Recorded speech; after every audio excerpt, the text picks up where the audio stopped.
നമസ്കാരം. Morning മന്ത്രയുടെ cinema എപ്പിസോഡിൽ എല്ലാവർക്കും സ്വാഗതം. മറ്റൊരുപാട് വിവാദമായ വിഷയങ്ങളൊക്കെ ഉണ്ട്, അത് നമുക്ക് പോകെ പറയാം. ഓക്കെ, ഒരു സിനിമ ഒരു പ്രേക്ഷകന് അൾട്ടിമേറ്റായിട്ട് അവനെ എൻ്റർടൈൻ ചെയ്യുന്ന സിനിമ തിയേറ്റർ തന്നെയാണ്, അല്ലേ? ഇപ്പോൾ നമ്മുടെ തിയേറ്ററിൻ്റെ അവസ്ഥ എന്താണ്? ഓരോ തിയേറ്ററിലേക്കും നമ്മൾ നോക്കുകയാണെങ്കിൽ നമുക്ക് കിട്ടുന്ന ഫെസിലിറ്റികളൊക്കെ വളരെ 10 മടങ്ങായിട്ട് എല്ലാ രീതിയിലും വർദ്ധിച്ചിട്ടുണ്ട്. അത് ഇൻഡസ്ട്രിയുടെ കൂടെ ഒരു ആവശ്യമാണ്. കാരണം ജനങ്ങൾക്ക് ഒരുപാട് വിനോദോപാധികളുണ്ട്. സിനിമ തിയേറ്ററിനെ വേണമെന്നില്ല, നമുക്ക് എൻ്റർടൈൻ ചെയ്യാമെന്നുള്ളൊരു അവസ്ഥയിലാണ് ലോകം പോകുന്നത്. അപ്പോൾ ആ മാറുന്ന കാഴ്ചപ്പാടിന് കണക്കായി തന്നെ പഴയ സിനിമ കൊട്ടക എന്ന അവിടുന്ന് മാറി മൾട്ടിപ്ലക്സിൻ്റെ ഫീലുള്ള ഒരുപാട് സ്ക്രീനുകളാണ് കേരളത്തിലുള്ളത്. ഏകദേശം 600ഓളം സ്ക്രീനുകളാണ് കേരള സിനിമ തിയേറ്റർ വ്യവസായത്തിലൂടെ സിനിമ തിയേറ്റർ എന്ന രീതിയിൽ നമ്മുടെ മുന്നിലുള്ളത്. അല്ലെങ്കിൽ നമ്മളെപ്പോഴും ദൈനംദിനം സിനിമ കാണാൻ വേണ്ടി നമ്മൾ എത്തിച്ചേരുന്ന സ്ഥലം. അപ്പോൾ പഴയ കാലത്ത് നമ്മൾ ഓലപ്പുരയുള്ള സിനിമാശാലകൾ മതി, അല്പം ബെഞ്ചിട്ടാലും നിലത്തിട്ടിട്ട് ആൾക്കാർ ഇരുന്ന ഒരു കാലഘട്ടമൊക്കെ ഉണ്ട്. 5-8 രൂപ ടിക്കറ്റ് റേറ്റ് ഉണ്ടായിട്ടുള്ളൂ ഒക്കെ സംബന്ധിച്ചു. പക്ഷേ ഇന്നെന്ന് വെച്ചാൽ പണ്ടത്തെ പോലെയൊന്നും പറ്റില്ല.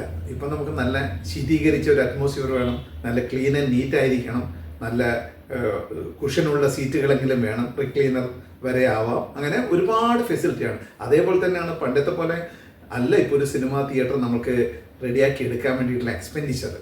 പണ്ടൊക്കെ എന്ന് പറഞ്ഞാൽ നമുക്കൊരു സ്ഥലം ഉണ്ടെങ്കിൽ ഒരു ചെറിയ ഓലപ്പുര ഇട്ട് കഴിഞ്ഞാൽ ഒരു പ്രൊജക്ടർ വെച്ച് കഴിഞ്ഞാൽ ബെഞ്ചിട്ടാൽ എങ്ങനെയാണ് സിനിമാ തിയേറ്റർ എണ്ണയും. ഇപ്പം അങ്ങനെയല്ല. ഇപ്പോഴത്തെ അവസ്ഥ എന്ന് വെച്ചാൽ നമുക്കെല്ലാം അറിയാലോ. കാരണം ഒരു ലേസർ പ്രൊജക്ഷൻ വേണ്ടി വരും, അതുപോലെ അറ്റ്മോസ്ഫിയറിൻ്റെ സൗണ്ട് സിസ്റ്റം, അങ്ങനെ തുടങ്ങിയിട്ടുള്ള അത്യാധുനികമായ എല്ലാ ഫെസിലിറ്റി ഉണ്ടെങ്കിൽ മാത്രമേ ജനങ്ങൾ ആ സിനിമ അത്ര രീതിയിൽ വന്ന് ആനന്ദിച്ച് ആഹ്ലാദിച്ച് തിരിച്ചു പോവുകയുള്ളൂ. അപ്പോൾ അതിനുള്ള ടിക്കറ്റ് ചാർജിൻ്റെ കാര്യത്തിലേക്ക് പോകാം.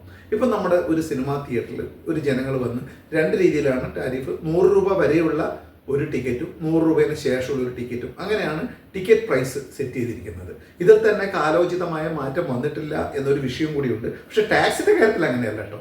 ടാക്സിന് കൃത്യമായിട്ട് വന്നിട്ടുണ്ട്. 100 രൂപ വരെയുള്ള ഒരു ടിക്കറ്റിന് നമ്മൾ 12% ടാക്സ് കൊടുക്കുന്നത്, GST എന്ന രീതിയിൽ. അതേപോലെ തന്നെ 100 രൂപയ്ക്ക് മേലെയുള്ള ഓരോ ടിക്കറ്റിന് നമ്മൾ കൊടുക്കുന്നത് 18% GST കൊടുക്കുന്നത്.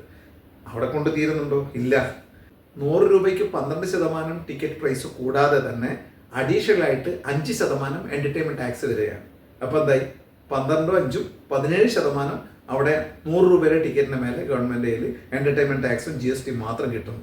അതുപോലെ തന്നെ 100-ന് മേലെ വന്ന എല്ലാ ടിക്കറ്റിനും കൂടി നേരത്തെ പറഞ്ഞ 18% കൂടാതെ 8.5% എൻ്റർടൈൻമെൻറ്റ് ടാക്സും കൂടി കൂടുതൽ വന്നിരിക്കുകയാണ്. അങ്ങനെ ആലോചിച്ച് നോക്കൂ, 26.5% വന്നു ആ ടാക്സ് മാത്രം. ഒരു ടിക്കറ്റിൻ്റെ മേലെയാണ് നമ്മൾ വാങ്ങിക്കുന്ന ഒരു ടിക്കറ്റിൻ്റെ ഒരു പങ്കാണ് ഗവൺമെൻറ് കൊണ്ടുവന്ന ഒരു കണക്കാണ് ഞാൻ പറയുന്നത്. അവിടെ തീർന്നോ? ഇല്ല. പിന്നെ 3 രൂപ ക്ഷേമനിധി, state welfare activist fund board എന്ന് പറഞ്ഞിട്ട് ഗവൺമെൻറ് ഉണ്ടാക്കിയിരിക്കുന്ന എല്ലാ കലാകാരന്മാർക്കും പെൻഷൻ കൊടുക്കാവുന്ന ഒരു ഫണ്ട് ബോർഡാണ്. ഇതിലേക്ക് പൈസ എവിടുന്നാണ് കണ്ടെത്തുന്നത്? സിനിമാ തിയേറ്ററിൽ നിന്നാണ്. 3 രൂപയാണ് നിങ്ങൾ വാങ്ങിക്കുന്ന ഓരോ തിയേറ്ററിലെ ടിക്കറ്റിൽ നിന്നും. 100 രൂപയുടെ ആണെങ്കിൽ 3% അത്. അപ്പോൾ ആ 3 രൂപ നോക്കുമ്പോൾ നേരത്തെ പറഞ്ഞിരിക്കുന്ന കാശും വെച്ച് എത്ര രൂപയായി? 12, 5, 17, 3, 20% അവിടെ ടാക്സ് വന്നു. മറ്റിടത്ത് 26% വരുമ്പോൾ അവിടെയും വന്നു, ഇല്ലേ? 26, 3, 29, ഓൾമോസ്റ്റ് 30%-ലേക്ക് എത്തി. അവിടെ തീർന്നോ? ഇല്ല. ഇനി നമ്മളെ തിയേറ്ററിന് വേണ്ടിയിട്ടുള്ള ഒരു 2 രൂപ ഒരു സർവീസ് ചാർജ് എന്ന് പറഞ്ഞിട്ട് ചാർജ് ചെയ്യുന്നുണ്ട്. അത് നോക്ക്, ശതമാനത്തിൽ നോക്കുകയാണെങ്കിൽ അപ്പോൾ 31.5% അവിടെ ടാക്സ് വന്നു.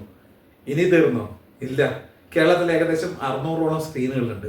ഈ ഓരോ സ്ക്രീനിൽ നിന്നും കേരള സ്റ്റേറ്റ് ചലച്ചിത്ര വികസന ഫണ്ടിലേക്ക് നമ്മൾ എല്ലാ തിയേറ്ററുകാരും ഒരു ആവറേജ് ഒരു 20 തൊട്ട് 30,000 രൂപ വരെ വർഷം റെമിറ്റ് ചെയ്യണം. അപ്പോൾ ആലോചിച്ച് നോക്കൂ, എക്സ്പെൻഡിച്ചർ എവിടെ കിടക്കുന്നു? ഇത്രയും ഫണ്ട് കൊടുത്തു കഴിഞ്ഞാൽ ഒരു സിനിമ ഭംഗിയായിട്ട് ഓടിക്കാൻ പറ്റുമോ? തീരുന്നില്ല.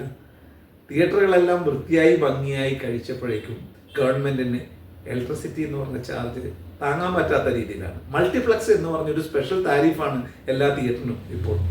ആലോചിച്ച് നോക്കൂ, എവിടെ ഈ ഇൻഡസ്ട്രി മുന്നോട്ട് പോകും?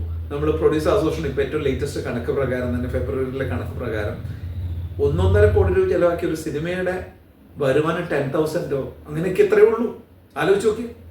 ഇതെല്ലാം വളരെ ഡാമേജ് ഉണ്ടാക്കുന്നുണ്ട് ഇൻഡസ്ട്രിക്ക് എന്നുള്ളത് സത്യസന്ധമായ ഒരു അവസ്ഥയാണ്. നിങ്ങൾ തന്നെ കണക്കൂട്ടി നോക്കും, ഒരു 30-35% അടുത്ത് ഇങ്ങനെ ഒരു എക്സ്പെൻഡിച്ചർ വരികയാണ്. ഒരു 100 രൂപ ടിക്കറ്റ് മുറിക്കുമ്പോൾ ഗവൺമെന്റ് പോക്കറ്റിൽ പോകണം. തിരിച്ച് ഗവൺമെന്റ് റെസ്പോൺസിബിൾ ആയിട്ട് ഇത് 1000-10,000 മാത്രമുള്ള ഒരു ഇൻഡസ്ട്രി അല്ല, പ്രത്യക്ഷമായും പരോക്ഷമായും ലക്ഷക്കണക്കിന് ആൾക്കാർ ഇൻവോൾവ് ചെയ്യുന്ന ഒരു ഇൻഡസ്ട്രി കൂടിയാണ് സിനിമ.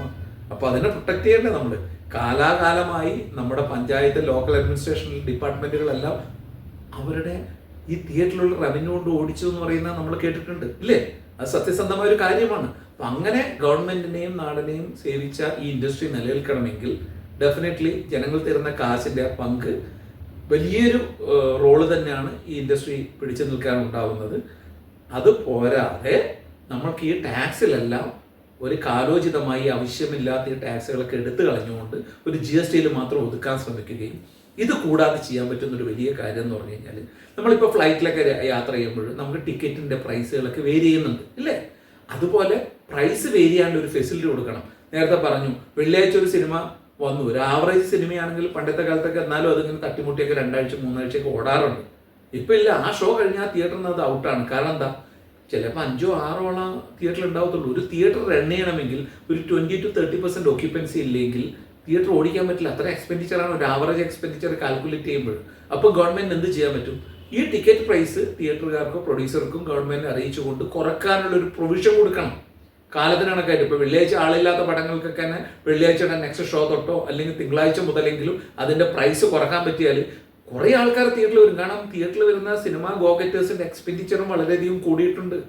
ഒരു 4 പേരോ 3 പേരോ ഉള്ള ഒരു ഫാമിലിക്ക് ഒരു സിനിമ കാണാൻ പോകണമെങ്കിൽ മിനിമം 2000 രൂപ പോക്കറ്റിന് ചിലവാകണം. ടിക്കറ്റിന്റെ പ്രൈസ് ഒരു ആവറേജ് 250 രൂപ ടിക്കറ്റിന്റെ പ്രൈസ് ഉണ്ടെന്ന് വിചാരിക്കും. പിന്നെ ഒരു കോഫി കുടിച്ചു, ചിലപ്പോൾ ഒരു ടാക്സി ആയിട്ടായിരിക്കും പോകുന്നുണ്ടാവും ഫാമിലി ആയിട്ട്. ഈ എക്സ്പെൻഡിച്ചർ പാതി കണ്ട് നമുക്ക് കുറക്കാൻ പറ്റില്ലേ ടിക്കറ്റിന്റെ പ്രൈസ് കുറച്ചിരുന്നെങ്കിൽ? അപ്പോൾ നമുക്ക് ടിക്കറ്റിന്റെ പ്രൈസ് സിനിമയ്ക്ക് ഡിമാൻഡ് ഉണ്ടെങ്കിൽ കൂടട്ടെ, ഡിമാൻഡ് ഇല്ലാത്ത സിനിമകൾക്ക് പ്രൈസ് കുറക്കാൻ പറ്റുമെങ്കിൽ നേരത്തെ പറഞ്ഞ പോലെയുള്ള ഒരു ഇത്രയും ഇൻവെസ്റ്റ് ചെയ്യുന്ന ഒരു ഇൻഡസ്ട്രിക്ക് ഇത്രയും വലിയ ഡാമേജ് വരില്ല. അപ്പോൾ നമുക്ക് മൺഡേ തൊട്ട് വെനസ്ഡേ വരെ ടിക്കറ്റിന്റെ പ്രൈസുകൾ പാതിയോ 30%-ഓ 40%-ഓ കുറച്ചുകൊണ്ട് കൊടുക്കുകയാണെങ്കിൽ ഒരുപാട് ആൾക്കാർ ഈ പ്രൈസ് നോക്കിയിട്ട് വരാത്ത ആൾക്കാർ പോലും വന്നു നോക്കും. ഏതായാലും നോക്കാം, അത്രയല്ലേ കാശുള്ളൂ ടിക്കറ്റിന്. ഇത് ഇൻഡസ്ട്രിക്ക് ഭയങ്കര ഗുണമുള്ള ഒരു പോസിറ്റീവായിട്ട് ഒരു ആംഗിൾ ആണെന്നാണ് എനിക്ക് തോന്നുന്നത്. കാരണം ഞാൻ ഉണ്ടാക്കിയിരിക്കുന്ന ടിക്കറ്റ് മിഷന്റെ ആ കാലഘട്ടത്തിലെ ടിക്കറ്റ് മിഷനിൽ നമ്മുടെ അന്നത്തെ മിനിസ്റ്റർ ആയത് ഗണേഷ് കുമാർജിക്ക് അറിയാം. ഞാൻ ഇങ്ങനെ ഒരു പ്രൊവിഷനും കൂടി അതിൽ ചെയ്തു വെച്ചിട്ടുണ്ടായിരുന്നു. പിന്നെ ഗവൺമെന്റ് സാങ്ഷൻ കിട്ടുന്ന രീതി കണക്കായിട്ട് ഈ വേരിയേഷനുള്ള പ്രൈസ് നമുക്ക് കൊണ്ടുവരാൻ പറ്റുമെന്നുള്ള പ്ലാൻ അതിലുണ്ടായിരുന്നു. ഇന്നും അത് ചെയ്യാവുന്ന കാര്യമേ ഉള്ളൂ.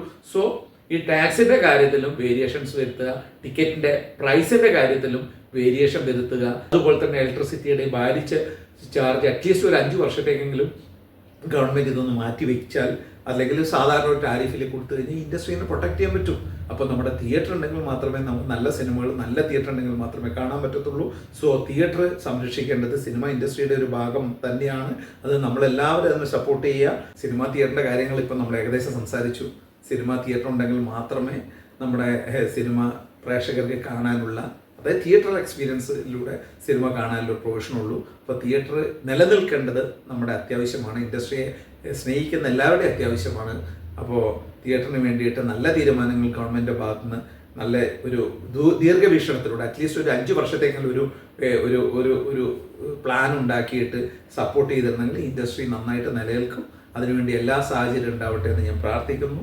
അതിനു വേണ്ടിയിട്ട് എന്താ പറയുക, നമുക്ക് എല്ലാവർക്കും ഒരുമിച്ച് പ്രവർത്തിക്കാം. അപ്പം ഇനിയും ഇൻഡസ്ട്രിയിൽ ഒരുപാട് പ്രശ്നങ്ങളുണ്ട് എന്നുള്ള കാര്യം ഉറപ്പാണ്. അപ്പോൾ ആ വിഷയങ്ങളായിട്ട് വ്യക്തമായി നമുക്കത് സംസാരിക്കാം. അപ്പോൾ വീണ്ടും അടുത്ത മോർണിംഗ് മന്ത്രയുടെ മറ്റൊരു എപ്പിസോഡ്, സിനിമ എപ്പിസോഡിൽ കാണുന്നവരേക്കും നന്ദി, നമസ്കാരം from Unneeshwar. Thank you so much. See you then. By.